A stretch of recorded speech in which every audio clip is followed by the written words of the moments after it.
Cancelé mi boda frente a todos porque mi prometido invitó al tipo que me arruinó la vida. Él creyó que era una broma, yo no. Mi prometido pensó que sería chistoso invitar a mi peor agresor de la prepa a nuestra boda como una broma, pero yo no estaba bromeando cuando cancelé todo justo frente a él. Si las cosas hubieran salido como se suponía, ahora mismo estaría en mi luna de miel y no escribiendo este post estúpido en Reddit, buscando perspectiva de gente que ni conozco. Debería estar en Grecia, con el hombre que consideraba el amor de mi vida, antes de que traicionara mi confianza y me apuñalara por la espalda de la peor forma posible. Iba a casarme con Diego, de 28 años, con quien llevaba 3 años de relación. Nunca tuvimos grandes broncas, así que jamás me imaginé que algo así pudiera pasar. De hecho, era de las mejores relaciones que había tenido comparado con mis ex. Tal vez exageré y armé un escándalo por nada. O al menos eso es lo que él cree, llamándolo una broma inocente. En la prepa había un tipo llamado Esteban que hacía la vida imposible a todo el mundo. Era bueno en los deportes, medio bruto en lo demás, y cruel sin razón. No tenía por qué ser tan patán ni tan salvaje. Ya sé que hoy en día hay esa onda de buscar traumas de infancia y tratar de redimir a todo villano que se cruza. Gracias por eso, Disney. Pero Esteban no tenía ni un solo rasgo rescatable. Era simplemente patético, asqueroso y vacío por dentro. La neta, por todo lo que hizo en la escuela, debería estar pudriéndose en algún centro de menores. Pero el problema era que su papá era alguien con poder en el pueblo. Y como venimos de un pueblito en el interior de Jalisco, nadie podía hacer nada. Todos en la escuela sabían que era un bully, pero nadie se atrevía a enfrentarlo, ni los maestros. Un día me harté y fui a hablar con el director. Me dijo que iba a investigar y a tomar cartas en el asunto. Pasó un mes y no pasó nada. Esteban no solo no paró, sino que se sentía todavía más intocable. Entonces volví, pero esta vez con mi papá, y mi papá obligó al director a poner la queja por escrito, para dejarlo todo bien documentado. En ese entonces yo era muy joven para entender, pero ahora lo veo claro. Mi papá sabía que, si más adelante queríamos denunciarlo fuera de la escuela, el director podía simplemente decir que yo nunca me quejé. Así que él se aseguró de dejar un rastro en papel que nadie pudiera ignorar. La cosa se puso seria. Llamaron a Esteban a la dirección y citaron a su papá, pero el señor ni se presentó. Estaba muy ocupado, ya sabes. Al día siguiente llamaron a su mamá, pero tampoco fue. Eso pasó 3 veces, y ninguno de los dos padres apareció jamás. Al final, el director solo le dio una advertencia verbal, diciéndole que ese comportamiento no podía continuar, y que si seguía, la escuela tendría que actuar. Todos sabíamos que la escuela no iba a hacer nada. Más importante aún, Esteban sabía que nadie podía tocarlo. Era intocable, y fue ahí cuando el bullying se fue al carajo. Antes eran solo insultos y burlas, pero luego se convirtió en algo mucho más cruel. Le pagó a la señora de la cooperativa para que metiera una cucaracha en mi comida, puso chicle en mi lugar de siempre, y me arruinó toda la ropa. Era astuto. Nunca me pegó ni me insultó directamente, pero usaba una especie de tortura psicológica retorcida que por alguna razón todos en su grupito encontraban divertidísima. Cada vez que intentaba quejarme, me decían que era una intensa, una aguafiestas, que no sabía reírme. En general fue una experiencia horrible, y aunque ya pasó más de una década, todavía tengo pesadillas con eso. A veces, odio a Esteban con cada fibra de mi ser. No hay manera de que lo perdone, aunque haya cambiado, y según algunos, sí cambió. No me importa, no le debo ningún perdón, y nunca lo voy a perdonar. Esteban se convirtió en parte de mi pasado, una parte que enterré muy profundo. Cuando entré a la uni, me fui a otro estado, me gradué, y nunca más supe de él. Tenemos algunos amigos en común en redes, así que de vez en cuando lo veía en alguna foto de grupo, pero hasta ahí. El capítulo de Esteban se cerró en el momento en que salí de esa escuela, y aunque todavía sigo marcada por todo lo que me hizo pasar, me esforcé mucho por dejar todo eso atrás, al menos en mi mente. Cuando conocí a Diego hace como 3 años, la conexión fue inmediata, pero 6 meses después de empezar a salir, intentó jugarme una bromita que según él era graciosa. Se autoproclamaba el bromista oficial de su grupo de amigos, y hasta se sentía orgulloso de eso. Ya me había dado cuenta desde las primeras semanas de relación, pero desde el inicio fui muy clara. No me gustan las bromas pesadas, y que ese tipo de cosas solo me traen recuerdos horribles. Parecía haberlo entendido, pero 6 meses después intentó hacerme una. Por suerte, me enteré antes y le arruiné el plan. Fue la peor pelea que tuvimos. Estuve a punto de terminar con él en ese mismo momento. Le dije que si no podía respetar una petición tan básica mía, entonces ya no tenía nada que decir, que hiciera lo que quisiera, pero yo no iba a seguir en esa relación. Fue una bronca horrible, porque él decía que no era para tanto, y que yo necesitaba agarrar tantito sentido del humor. Eso me descompuso por completo, y empecé a tener flashbacks espantosos de la prepa. Fue ahí cuando me derrumbé y le conté todo lo que Esteban me había hecho en la escuela. Diego se quedó callado por un rato, y después me pidió perdón. De verdad, me dijo que no tenía idea de lo que yo había pasado y que lo sentía muchísimo. Sonaba sincero, así que decidí darle el beneficio de la duda, porque, al final, él no sabía nada de mi trauma con ese tipo de bromas. Eso fue hace 2 años y medio. Desde entonces, nunca volvió a hacerme una sola broma, hasta el día de nuestra boda. La neta, ya ni me acordaba de aquel incidente. No tenía razón para hacerlo. Sí, fue una pelea enorme, pero lo habíamos hablado. Él se había disculpado, y parecía realmente arrepentido. Seguimos adelante. El día de la boda todo iba bien. Era una ceremonia pequeña, con pocos amigos y familia. Yo estaba feliz. Diego me había comentado, semanas antes, que había invitado a un invitado especial, pero no le di importancia. Pensé que era su abuelita, que me cae súper bien. Es un amor, aunque había dicho que no iba a poder venir. Imaginé que la había convencido de asistir al final. Faltaba media hora para que yo caminara hacia el altar. Tenía la cabeza hecha un lío. Intenté llamar a Eloísa, mi dama de honor, pero la llamada no entraba. Me puse algo nerviosa, respiré hondo y llamé a Samantha, una de las madrinas. Igual, luego marqué a Nia, otra de las madrinas, y nada. En ese punto, ya tenía todas las alertas encendidas. Llamé a Jonathan, el padrino de Diego. Me dijo que no veía por ningún lado a las chicas de mi grupo, y que justo estaba por llamarme para ver si todo estaba bien. Le pedí a mi mamá, que estaba conmigo en ese momento, que llamara a mi papá para averiguar qué estaba pasando. Regresó totalmente alterada, diciendo que nadie sabía dónde estaban las muchachas. Empecé a hiperventilar del susto. Estaba genuinamente aterrada, sin poder comunicarme con nadie. Le pedí a Jonathan que no le dijera nada a Diego, porque no quería preocuparlo. Lo que yo no sabía era que todo esto había sido parte de su plan desde el principio. Intenté colarme discretamente al salón de la ceremonia para ver qué onda, y lo que vi es lo que me tiene escribiendo este post. Esteban estaba parado justo en la entrada. No recuerdo mucho más. Solo me acuerdo que solté un grito ahogado y me desplomé. Me quedé completamente paralizada. Mi cuerpo no reaccionaba, y varias personas personas tuvieron que cargarme. Hubo un montón de caos en los minutos que siguieron. Apenas si recuerdo que Diego se me acercó. Se veía preocupado, eso sí, pero cuando me recuperé, ni idea de cuánto tiempo pasó. Se echó a reír. Dijo que tenía que haber visto mi cara, que había sido la mejor broma que había hecho en años.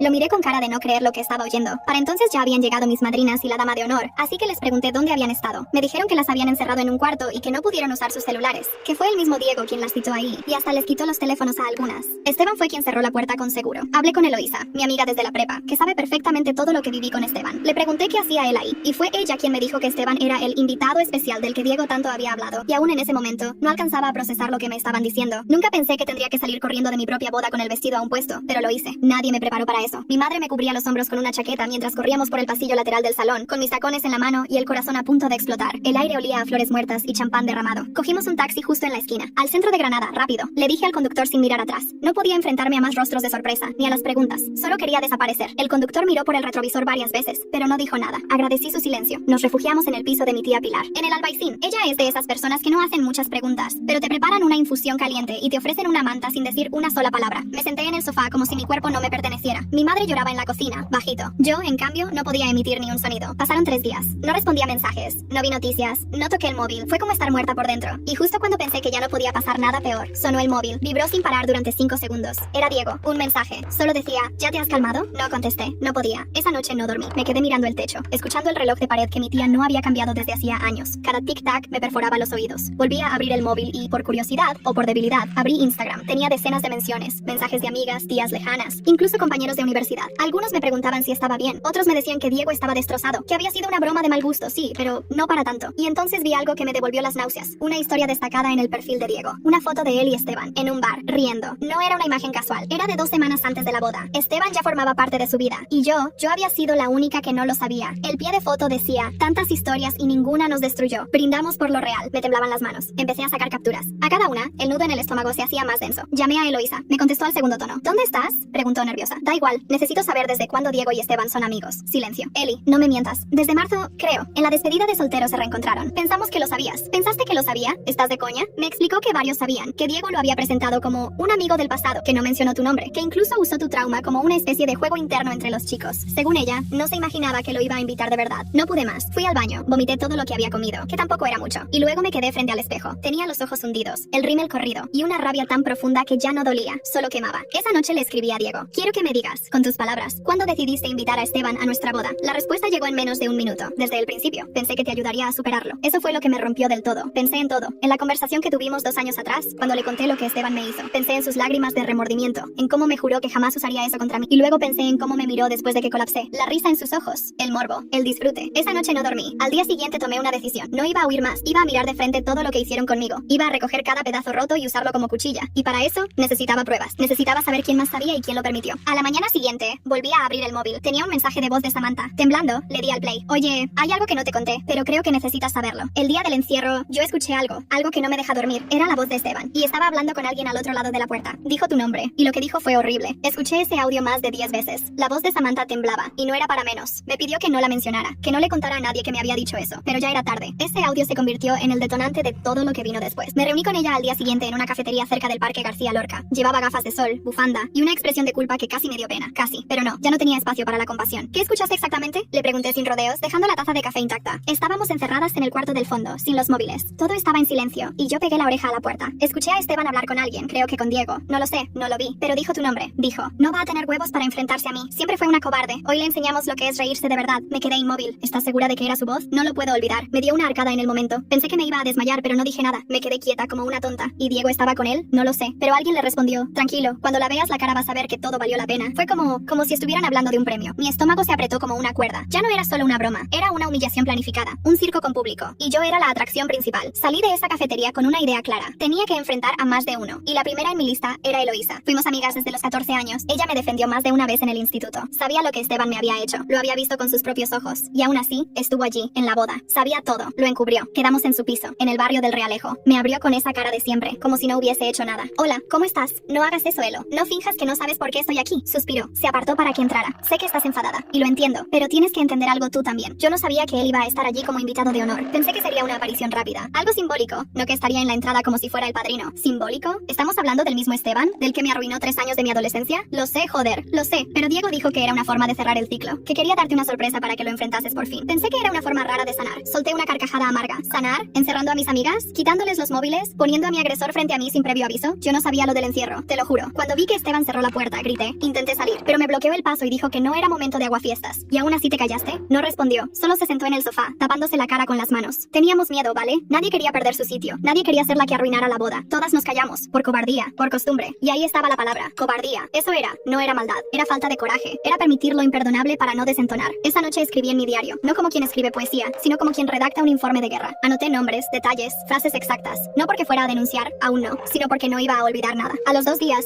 recibí una llamada inesperada. Número desconocido. Contesté por reflejo. ¿Hola? ¿Eres tú? Dijo una voz de mujer mayor. ¿Eres la chica de la boda? ¿La que canceló todo? ¿Quién habla? Soy Carmen Pacheco. Fui directora del Instituto Alhambra hace años. He leído lo que publicaste y hay algo que creo que deberías saber. Mi garganta se secó. ¿Qué cosa? Esteban no solo te hizo daño a ti. Y tengo pruebas. Muchísimas. Pero necesito verte en persona. No puedo decirlo por teléfono. Cuando colgué el teléfono, no supe si sentía más miedo o rabia. Carmen Pacheco, la directora que dimitió repentinamente cuando yo estaba en segundo de bachillerato. Apenas la recordaba, salvo por su coleta tensa y su andar apresurado por los pasillos del instituto. Pero su voz sonaba distinta. Sonaba como alguien que llevaba años guardando un secreto demasiado grande. Quedamos en un café discreto de la Plaza Nueva, a las 10 en punto de la mañana. Llegué antes, con el estómago revuelto y las manos frías. La vi llegar desde lejos, vestía de gris, con una bufanda granate que le tapaba medio rostro. Caminaba como si no quisiera ser reconocida. Gracias por venir, dijo, apenas sentándose. Yo debería darte las gracias. No tengo idea de qué quieres contarme, pero no tenemos mucho tiempo. Escucha con atención. Sacó una carpeta vieja de su bolso. Estaba amarillenta por los bordes. La puso sobre la mesa y me la empujó lentamente. Estos son copias de denuncias internas. Algunas anónimas, otras firmadas por madres, profesoras, incluso alumnos. Todas sobre Esteban, fechadas entre 2009 y 2013. Las abrí con dedos temblorosos. Informes, quejas, frases como hostigamiento reiterado, acoso psicológico, intimidación física. Algunas tenían mi nombre, otras nombres que no recordaba, pero que me devolvieron imágenes de caras olvidadas. ¿Por qué lo guardaste? Porque el sistema nunca hizo nada. Porque su padre, ese imbécil de Julián, tenía medio instituto cogido por los huevos. Nos silenciaban, nos amenazaban con cerrar programas, con recortes. Cuando intenté abrir un expediente serio, me llamaron del ayuntamiento. Días después, presenté mi dimisión, pero me llevé todo esto conmigo. No sabía qué decir, solo pasaba hojas, una tras otra, como si me hubieran metido en una pesadilla documental. ¿Por qué ahora? Porque al leer tu historia, entendí que ya no tengo nada que perder. Estoy jubilada, no tengo hijos que proteger ni carrera que defender. Pero tú aún puedes hacer algo con esto. Puedes sacarlo a la luz. ¿Quieres que lo publique? Quiero que lo uses, a tu manera, pero no lo entierres. Sentí un vértigo tan brutal que tuve que cerrar los ojos por un instante. Mi vida había girado durante años alrededor de un trauma que todos decían que era mi impresión. Una exageración, una histeria. Pero ahí estaba. El papel decía lo que mi voz nunca había conseguido. Esa tarde volví al piso de mi tía. Me encerré en el cuarto con la carpeta y leí todo. Lloré en silencio. No por pena, por furia, por impotencia atrasada. Y fue entonces cuando me decidí. No quería venganza, quería exposición. Quería que cada persona que le había reído las gracias a Diego, que había dicho no es para tanto, viera esto. Quería que dejaran de preguntarse si exageré. Y lo más importante, quería que otras como yo supieran que no estaban solas. Al día siguiente, abrí una cuenta nueva en Twitter, con otro nombre. Empecé a publicar fragmentos de los documentos, sin nombres completos, sin acusaciones directas, solo hechos, testimonios, declaraciones. La reacción fue inmediata. Primero silencio, luego incredulidad, y al tercer día empezó a explotar. Gente compartiendo, comentando, identificándose. Exalumnos del Instituto Alhambra que nunca habían dicho nada. Madres que reconocían las frases de sus hijas. Una mujer, Marta, escribió. Él me hacía lo mismo. Tenía 13. Nunca hablé. Gracias por esto. Y entonces me llegó un mensaje privado, de un nombre que me dejó helada. Lucía V. Una chica que fue un año menor que yo. Siempre callada. Siempre con la mirada baja. Me escribió algo que no olvidaré nunca. Lo mío fue peor. Y no solo conmigo. ¿Puedo hablar contigo? Hay algo que necesitas saber. Algo que Esteban hizo. Y que puede cambiarlo todo. Reconocí su nombre enseguida. Lucía Valverde. La niña del fondo del aula. La que siempre llevaba manga larga. Incluso en junio. La que pedía permiso para ir al baño cada día a la misma hora. La que nunca levantaba la vista. Ahora entendía muchas cosas. Demasiado tarde. Le respondí al mensaje inmediatamente. Intercambiamos teléfonos y hablamos esa misma noche. Su voz era bajita, como si le costara que saliera del pecho. Pero lo que me dijo me atravesó como una cuchilla en mitad del estómago. No sé cómo empezar, dijo con un suspiro largo. Nunca lo he contado en voz alta. Puedes tomarte tu tiempo, Lucía. Estoy aquí. Lo que te hizo a ti fue horrible. Pero a mí me llevó más lejos. Me atrapó en algo que no pude parar. Guardé silencio. Tenía 14 años, él 17. Me sacaba casi una cabeza. Empezó con cosas inocentes. Me esperaba a la salida. Me ofrecía llevarme en moto. Me decía que yo no era como las demás, que tenía algo especial, que las otras eran unas niñatas. Y yo era una niña. Me lo creí. Lucía, ¿te forzó? No, peor. Me manipuló. Tragué saliva. Cada palabra era como una piedra cayendo en un pozo sin fondo. Estuvo meses diciéndome que si alguien se enteraba, me iban a culpar a mí, que él tenía una reputación, que su padre le cubriría, y me hizo grabar cosas, vídeos, fotos. Me amenazó con publicarlos si hablaba. Me llevé la mano a la boca. Era exactamente lo que me había temido toda la vida, que Esteban había traspasado la línea, y que alguien había pagado un precio mucho más alto. Después de eso, empezó a ignorarme, a burlarse. Les enseñaba a los otros cómo yo le iba detrás. Me llamaban la mosquita muerta. Yo no podía defenderme. Me fui del instituto antes de terminar el curso. Mis padres dijeron que era por ansiedad. Nunca les conté nada. Lucía, ¿guardas algo? ¿Pruebas? Tengo los correos. Él usaba una cuenta vieja de Terra. Y sí, tengo uno de los videos. Nunca lo borré. Lo tengo escondido. No salgo en él, pero se escucha mi voz. Me daba miedo tirarlo y miedo verlo. Yo no sabía si llorar o romper algo. Sentía la sangre burbujeando en las sienes. La impotencia me dejaba mareada. Quiero ayudarte, Lucía, pero solo Solo si tú quieres. No voy a forzarte a nada. Quiero que se sepa. Que no vuelva a hacerle esto a nadie más. Pero me da miedo. Y si me hunden a mí otra vez, no vas a estar sola, te lo juro. Y ahí lo tuve claro. La historia había dejado de ser solo mía. Había pasado a ser una red, un sistema de silencios. Y había que romperlo desde adentro. Quedamos 2 días después, en un centro comunitario discreto de la zona norte. Trajo consigo una carpeta con correos impresos, algunas capturas y una memoria USB. Me temblaban las manos al tocarla. Cuando vi el contenido, supe que no había vuelta atrás. Era real, brutal y devastador. Llamé a Carmen. Le pedí que me ayudara a organizar todo. Hacerlo bien, legal, claro. Esto ya no es solo una historia, es un caso. Carmen se mostró firme. Contactó con una abogada feminista en Sevilla, especializada en violencia en entornos escolares. Nos reunimos por Zoom. Me explicó todo. Lo que podíamos hacer, lo que era arriesgado, lo que podía volverse contra nosotras, pero también lo que podía salir bien. Lucía aceptó declarar, con nombre, con voz. Era la decisión más valiente que había visto en mi vida. Te van a llamar mentirosa, le dije. Ya lo hicieron durante años, respondió. Esta vez no me voy a callar. Esa noche, después de todo, abrí Instagram por impulso. Vi que Diego había subido una historia. En ella él aparecía en la playa tomando una cerveza con la leyenda: la vida sigue, sin drama, sin locas. Lo miré, sentí el corazón retorcerse, pero ya no dolía, solo me alimentaba. Y entonces sonó mi móvil. Era Eloísa. Otra vez. Tienes que saber algo, dijo con voz temblorosa. Creo que Diego está planeando algo para callarte. Y no está solo. Eloísa nunca había sonado así, ni siquiera cuando la confronté por su silencio en la boda. Su voz al teléfono era otra, hueca, rota, como si algo se le hubiese caído por dentro y no supiera cómo recogerlo. ¿Qué quieres decir con ¿está planeando algo?, pregunté, ya de pie, sin darme cuenta. Estuve en su piso ayer. Fui a devolverle unas cosas que tenía mías. Pensé que ya me había alejado de todo esto, que solo sería un trámite rápido, pero escuché algo. No me vio llegar. Estaba con su primo, uno de esos idiotas del grupo de fútbol, y hablaban de ti, de que tenían que encontrar una forma de callarte, que si seguías removiendo mierda, todo se iba a ir al carajo. Tragué saliva. Me senté al borde del sofá. ¿Dijo que iban a hacer? Escuché algo de que querían filtrar cosas tuyas, fotos, conversaciones antiguas, cosas que te hicieran quedar como una despechada inestable. El estómago se me revolvió. ¿Tienen algo mío? No lo sé, pero Diego guarda todo. Conversaciones de hace años, audios, fotos que le enviaste. Y dijo que, si tocabas su nombre otra vez, no tendría problema en sacarlo todo. Dijo que él sabía cómo mover las cosas a su favor. Me quedé en silencio. Lo había visto antes. Cómo usaba el sarcasmo, cómo ponía cara de víctima cuando algo no le salía como quería. Siempre sabía cómo manipular el relato. Y ahora, con mi historia ganando fuerza, estaba acorralado. Y los hombres como él, cuando se sienten acorralados, muerden. Esa noche no dormí. Me senté frente al ordenador con todas las carpetas abiertas. Todo lo que Carmen me había dado. Todo lo que Lucía me había mostrado. Las capturas, los documentos, los audios, todo. Lo miré durante horas. Y al final, tomé una decisión que me daba miedo hasta pensarla. No iba a esperar a que Diego hiciera su movimiento.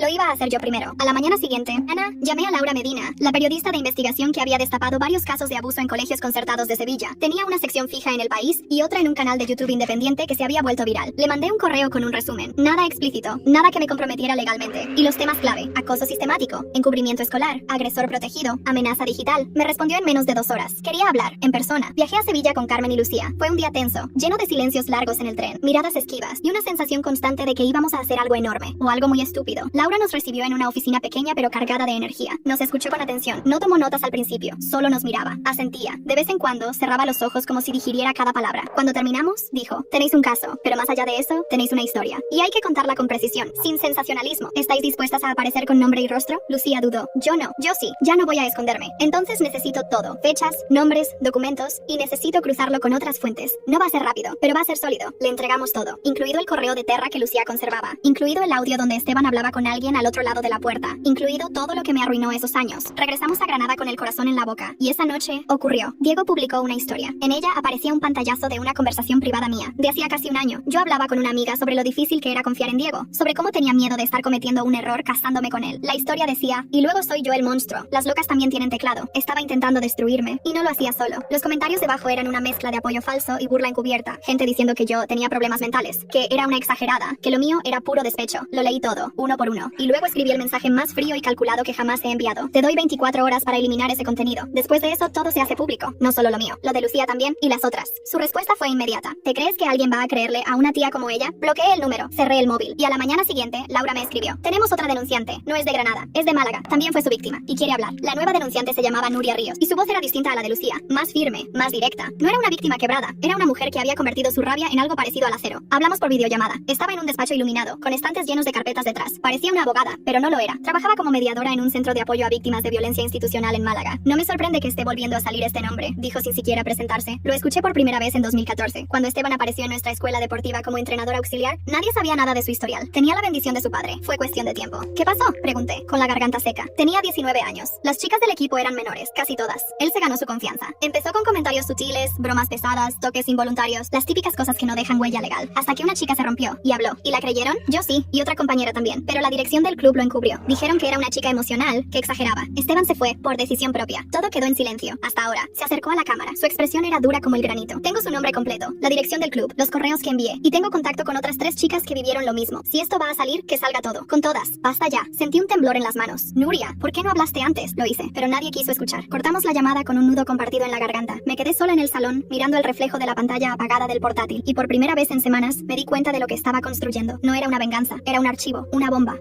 Esa misma noche, Laura me escribió para decirme que ya tenía suficiente material verificado para preparar el reportaje completo, que iba a salir en su canal de investigación en 10 días, y que El País estaba interesado en publicar la historia como crónica larga. Pero había algo más. Esteban se enteró, dijo por mensaje. Hoy llamó a la redacción de forma anónima. No dijo su nombre, pero dejó claro que sabía que íbamos a publicar algo calumnioso sobre él. Están empezando a moverse. Mi cuerpo reaccionó con una mezcla de adrenalina y miedo. Esa misma semana recibí una carta sin remitente. Dentro, una sola hoja. Tú también hiciste daño. ¿Recuerdas todo lo que callaste en el instituto? Todos tenemos esqueletos. Me quedé de piedra. Era amenaza. Pero lo que más me dolió fue una duda venenosa que me atrapó en medio de la noche. ¿Y si tenían razón? ¿Y si de alguna manera yo también había sido parte del silencio? Recordé a Inés, una chica que también fue blanco de Esteban. Me vino su imagen nítida, la espalda encorvada, los libros abrazados al pecho, los ojos huidizos. ¿La había defendido yo alguna vez? ¿O simplemente había estado demasiado ocupada sobreviviendo para ver a los demás? Volví a hablar con Lucía. ¿Tú crees que empecé sin saber cómo terminar? ¿Que todos fuimos parte de algo más grande? Sí, pero la diferencia es que ahora tú estás rompiéndolo. Eso ya te separa de ellos. No sabía si eso me perdonaba, pero me daba dirección. Faltaban 5 días para el lanzamiento del reportaje, y Diego publicó otra historia. Esta vez era un video. Se grabó a sí mismo llorando, diciendo que todo era una campaña para destruirlo, que estaba recibiendo amenazas, que no era perfecto, pero que jamás lastimaría a nadie intencionalmente. Lo cerró con una frase que me dio escalofríos. Hay cosas que la gente no sabe de ella, cosas que no me atrevería a contar. Por ahora, la reacción fue brutal. Muchos lo aplaudieron, otros lo insultaron. La red ardía, pero lo peor vino horas después. Un perfil anónimo publicó capturas falsas de conversaciones entre Lucía y un supuesto exnovio. Decían que ella lo había provocado, que todo lo de Esteban era una venganza romántica. Lucía me llamó. Estaba rota. Me pidió que lo detuviéramos todo, y supe, en ese instante, que Esteban y Diego ya no estaban defendiendo su nombre. Estaban atacándonos directamente. Tuve que respirar hondo varias veces antes de contestar la videollamada de Lucía. Su rostro estaba blanco, como si le hubiesen quitado la sangre del cuerpo. Tenía los ojos hinchados y hablaba con una voz que no parecía suya. Han escrito que me lo inventé todo, dijo sin rodeos. Que me lo inventé por despecho, que estoy obsesionada con Esteban. Me quedé en silencio tragándome la furia como si fuera vidrio molido. Lucía, lo que publicaron es falso, y lo vamos a demostrar. ¿Y si no lo conseguimos? ¿Y si solo conseguimos que me hundan otra vez? Ya no puedo ni salir de casa. He recibido mensajes, audios. Hay gente que ha empezado a seguirme en la calle. La sentí quebrarse. Ese sonido, ese temblor en la garganta, me atravesó, porque yo también lo conocía. Esa sensación de estar atrapada en un lugar invisible donde gritas y nadie te oye. No vas a pasar por esto sola, le dije. Vamos a responder, vamos a exponer todo, no como víctimas, como testigos, como voces que no pueden ser borradas. Colgué y llamé a Laura. Ella estaba igual de indignada. No tardó en confirmar que el perfil que había subido las capturas falsas tenía IP en Zaragoza. Y aún más interesante, estaba conectado a un antiguo compañero de universidad de Diego. Todo empezaba a alinearse. Aún así, no era suficiente. Necesitábamos algo más contundente, algo que pudiera volcar la balanza de forma definitiva. Esa noche no dormí. Me quedé en vela, leyendo cada uno de los mensajes de odio que Lucía me reenvió. Entre ellos, uno me llamó la atención. Una cuenta sin seguidores, sin publicaciones, solo un mensaje. No deberías revolver. Esteban tiene cosas tuyas también, cosas que ni tú sabes que existen. Cerré los ojos. Me vi a mí misma, a los 16 años, en aquel aula vacía, en los pasillos, en los baños. Había cámaras, grabaciones. ¿De qué hablaban? A la mañana siguiente, volví al Instituto Alhambra. Fui directamente al despacho de la nueva directora, que al parecer había reemplazado a Carmen años atrás. Se llamaba Teresa Olmo, fría, formal. Quiso atenderme con cortesía fingida. Necesito acceso a los archivos del sistema de vigilancia del instituto, del año 2012, o saber si esas grabaciones fueron destruidas. Eso es confidencial, dijo sin mirarme a los ojos. Y si no eres parte de un proceso judicial, no puedo mostrarte nada. Estoy preparando un reportaje que va a salir en medios nacionales. Si descubro que hubo encubrimiento, que hubo archivos destruidos, su nombre va a estar en primera línea. Se detuvo, me miró, y por primera vez vi una grieta en su máscara. Carmen se llevó copias de todo, antes de irse. Ella no lo dijo, pero lo sé, y creo que sabía exactamente lo que hacía. Salí de allí temblando. Llamé a Carmen de inmediato. Me citó en su casa, en las afueras de Granada. Allí, en una caja cerrada con cinta, guardaba una copia de seguridad de todos los discos duros del sistema de vigilancia del instituto entre 2009 y 2013. Dijo que no los había visto desde entonces, que no sabía qué contenían exactamente, pero que me los daba. Si hay algo ahí, es tuyo. Me llevé la caja como si transportara dinamita. Llamé a Laura. En menos de 48 horas, su equipo técnico extrajo el contenido. Y ahí estaba, un vídeo, de baja calidad. Fecha, mayo de 2012. Lugar, pasillo de segundo piso. Aparece Esteban. Se acerca a una taquilla. Abre con una llave. Introduce algo. Minutos después, una chica aparece. Lucía. Mira dentro. Saca un sobre. Lee. Se descompone. Laura lo detuvo en ese punto. Esto no prueba un delito, pero sí prueba manipulación, acoso, planificación. Y si lo enlazamos con los testimonios, tenemos algo demoledor. El reportaje salió a la semana siguiente. Lo tituló Los años que callamos. Como un agresor se escondió entre nosotros. Fue compartido miles de veces. El País lo republicó. RTVE pidió entrevista. Y Esteban desapareció de redes. Pero Diego no. Diego publicó un video en directo. 23 minutos de él llorando, insultando, gritando que era víctima de una caza de brujas, que yo era una ex tóxica, que todo esto era una manipulación. En el minuto 17 dijo algo que me congeló. Yo no estoy solo en esto. Ella tampoco. Hay alguien en su equipo que estuvo con nosotros en el pasado. Alguien que no dijo nada cuando debía. Y tengo pruebas. Una hora después, recibí un mensaje anónimo. Solo decía, yo sé quién es. Y también tengo pruebas. Me quedé mirando ese mensaje durante largos segundos, como si las letras pudieran desintegrarse si parpadeaba. Yo sé quién es. Y también tengo pruebas. Era la la frase más cargada de amenaza que había recibido desde que todo esto comenzó. Y no venía con insultos, ni con burlas. Era peor, venía con cerza. Quise ignorarlo, fingir que era un troll más. Pero algo dentro de mí, una especie de instinto que había desarrollado a golpes, me dijo que esta vez era distinto. Pasaron 2 días sin más mensajes. El reportaje seguía circulando, pero ahora con un nuevo enfoque en redes. ¿Quién del círculo de ella estuvo con ellos? ¿Quién es la traidora? Los comentarios no tardaron en apuntar a Eloísa, a Samantha, a cualquier mujer que alguna vez me rodeó. Empezaron a escribirles directamente, a acosarlas, pedirles explicaciones. Se estaba saliendo de control. Fue entonces cuando Samantha me llamó, llorando, temblando, como nunca la había visto. Tengo que contarte algo, me dijo sin más. No sé si es sobre lo que todos están hablando, pero no puedo más con esto. Nos vimos en su piso esa misma noche. Me abrió la puerta con la cara deshecha, ojeras, nariz roja, uñas mordidas hasta sangrar. Fue en segundo de bachillerato. Empezó sin mirarme a los ojos. Yo era amiga de Esteban, no como ahora, pero sí de esas que se reían de todo lo que decía. Era parte del grupo. Nunca hice nada directamente, pero sabía cosas. Sabía que te hacía la vida imposible, que le pagó a la señora de la cafetería para meter cosas raras en tu comida, que hablaba de ti como si fueras basura. ¿Y no dijiste nada? No, me daba miedo. Era él o yo. Me reía, fingía, me volví cómplice sin querer, pero eso no es todo. Se levantó, fue hasta su armario y volvió con una caja de cartón pequeña. Dentro había fotos viejas, una pulsera rota y una memoria USB. Esto me lo dio él. Me pidió que lo guardara, por si acaso. Nunca lo abrí. Lo metí en la caja y lo olvidé, hasta que vi tu reportaje y recordé que aún lo tenía. La conectamos en mi portátil. Lo que había me dejó sin aire. Vídeos, audios, fragmentos editados de conversaciones privadas. Algunos míos, otros de Lucía. Capturas de mensajes donde se manipulaban fechas y textos para que pareciéramos inestables. Había incluso un audio donde Esteban se grababa a sí mismo hablando de cómo iban a poner en duda todo lo que dijera esa loca. Era su seguro, su póliza contra nosotras. Esto lo guardaba para protegerse, dije, más para mí misma que para Samantha. Si alguna hablaba, lo usaría en su contra. Lo tenía planeado desde siempre. Samantha se puso a llorar. Yo ayudé a encubrir todo esto. Lo protegí. Pensaba que no era para tanto, que tú exagerabas. Y ahora